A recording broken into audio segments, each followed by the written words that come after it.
নির্বাচন প্রচারণার সময় ঢাকা ৭ আসনে হাদিকে কে বা কারা বাইক থেকে গুলি করে চলে গেল। ওই গুলি, যে গুলির কথা তারা বলেছিল 7.62 এবং সাখাওয়াত ব্রিগেডিয়ার জেনারেল। আসলে এখানে যে দোষটা আসতেছে মির্জা আব্বাস একটা মশা মারার জন্য এতগুলা কামান খরচা করবে, সেটা কোনো দেখার বিষয় নয়, বা সেটা করবে না সেই লোক। কারণ সে জানে বাংলাদেশে যদি ইলেকশন হয়, নির্বাচন হয়, তাহলে সে বিনা প্রতিদ্বন্দ্বিতে জিতে যাবে। কারণ তার এটা প্রতিদ্বন্দ্বী সে মনে করে না, হাদি তার সমযোগ্য নয়। সেখানে জামাতকে দিলেও জামাত তার সমযোগ্য নয়, তো সে কেন মারবে? কেন তার ইমেজ বা কেন তার নাম সে খারাপ করবে?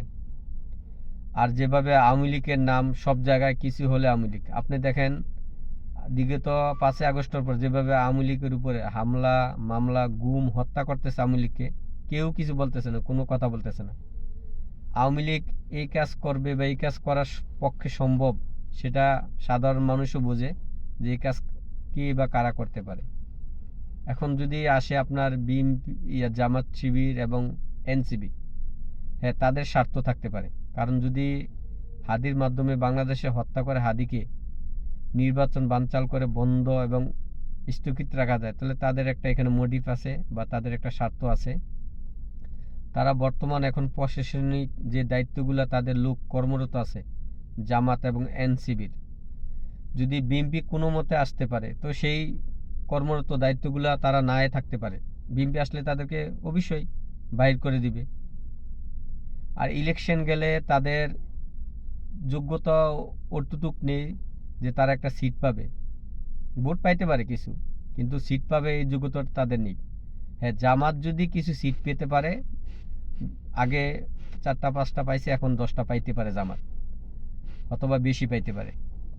আর এখানে যে স্বার্থ যদি হয়, জামাতের স্বার্থ আছে, কারণ জামাতকে বাংলাদেশের মানুষ কখনো মন থেকে গ্রহণ করে না। জামাত 71 বিরোধী, তাদেরকে সবাই সবসময় ঘৃণার চোখেই দেখে। কারণ বিগত 15 বছর জামাতের কর্মীরা যেভাবে ছাত্রলীগের ভিতরে বা সমন্বয়করা ছাত্রলীগের নামদারি পরিচয় দিয়ে ছাত্রলীগে ছিল, বিভিন্ন অপকর্মের সাথে এই জামাত শিবিরের ছাত্র শিবিরের কর্মীরা জড়িত ছিল। আপনি দেখেন আবরার ফাহাদের হত্যাকাণ্ডের ভিতরে কিন্তু এই যাদেরকে সাজা দেওয়া হলো, আবরার ফাহাদের খুনিদেরকে কারাদণ্ড দেওয়া হলো, তাদেরকে যে আইনজীবী নিয়োগ ছিল সেটা কিন্তু জামাত শিবিরের এবং আইনজীবী ছিল।